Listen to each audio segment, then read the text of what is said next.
Welcome to today's lecture, doctors. Today, we are diving into one of the most notoriously tricky areas of neurology, diagnosing multiple sclerosis when the patient doesn't read the textbook. We all know the classic presentation, a 25-year-old woman presenting with painful acute optic neuritis or partial transverse neuritis. That's easy. But what happens when the presentation is vague, or worse, completely silent? Take a look at the flowchart we have in front of us. This is your definitive roadmap for navigating Radiologically Isolated Syndrome, RIS, and other non-specific clinical presentations. Let's break down this diagnostic algorithm step by step, so you can apply it safely in your clinical practice. Step 1. The atypical entry points. Look at the very top of our flowchart. Patients enter this specific diagnostic pathway through one of two doors, neither of which is a classic MS attack. Door 1. Incidental imaging findings. Imagine your patient gets an MRI after a minor car accident or for chronic tension headaches. The radiologist flags multiple T2 hyperintense white matter lesions that look suspiciously demyelinating. The patient has zero neurological complaints. This is what we call Radiologically Isolated Syndrome, RIS. Door 2. Other non-specific presentations. As the flowchart's footnote points out, these are symptoms that overlap with MS but aren't characteristic attacks. Think of isolated paroxysmal symptoms like a young person with sudden trigeminal neuralgia, unexplained seizures, or vague fleeting sensory tingling. Teacher's pearl. Never diagnose MS based on a single non-specific symptom or an accidental MRI finding alone. White matter spots are incredibly common. Proving they are MS is your job as a clinician. Step 2. The initial workup. Once your suspicion is raised by these atypical entries, the flowchart directs us to the initial workup. This is where your clinical acumen comes into play. You need a thorough medical history and clinical examination. You are fishing for ghosts. Was there a brief episode of vision loss 5 years ago they forgot about? Is there a subtle Babinski sign or relative afferent pupillary defect, RAPD, on exam? You'll also need high-quality MRI imaging of both the brain and spine, alongside comprehensive laboratory tests. Step 3. The gatekeeper. Better explanations excluded. Now pay very close attention to the middle of the flowchart. This is the most critical junction. Better explanations excluded. You absolutely cannot diagnose MS without ruling out its mimics. If the answer is no, you haven't excluded other causes. The flowchart forcefully directs you to the right. Monitor for new neurological or imaging changes.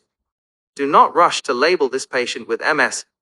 Do not start them on heavy disease-modifying therapies, DMTs. You wait, watch, and repeat scans. If the answer is yes, MS remains the sole logical culprit. You may proceed down the left side of the pathway. Teacher's pearl. What are those better explanations you need to rule out? I expect you all to know the heavy hitters. Neuromyelitis optica, NMO, MOG antibody disease, neurosarcoidosis, systemic lupus erythematosus, SLE, neurosyphilis, and even severe B12 deficiency or small vessel ischemic disease in older patients. Step 4. Proving dissemination in space, DIS. If you've excluded the mimics, the flowchart dictates the next strict requirement. Lesions are present in 2 or more CNS sites. This is the principle of dissemination in space, DIS. The disease must demonstrate that it is attacking multiple, distinct geographic areas of the central nervous system. As a reminder for your exams, those classic MS regions are periventricular, cortical/juxtacortical, infratentorial, brainstem/cerebellar, and the spinal cord. Step 5. Clinching the diagnosis. Having lesions in multiple spaces is necessary, but it's still not enough when the clinical presentation is silent or atypical. Look at the final box of our flowchart. To definitively diagnose MS here, you must demonstrate one or more of the following. DIT, dissemination in time. You must prove the disease is active across different time. You can do this by getting a follow-up MRI months later that shows a new lesion, or by finding both acute, gadolinium-enhancing, and chronic, non-enhancing lesions on a single scan. CSF positivity. A lumbar puncture showing cerebrospinal fluid-specific oligoclonal bands, OCBs. If you don't have DIT on imaging, positive OCBs act as a powerful surrogate marker, proving ongoing chronic immune activity within the central nervous system. CVS positivity. This stands for the central vein sign. This is an excellent modern imaging marker. Using specific MRI sequences, like SWI, we look inside the white matter lesions.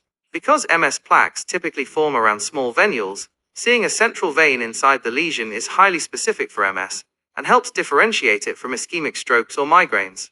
To summarize, when you are dealing with silent MRI findings or non-specific symptoms, this flowchart is your safeguard.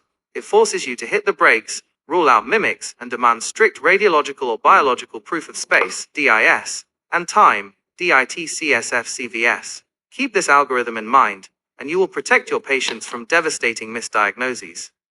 Any questions before we move on to case studies?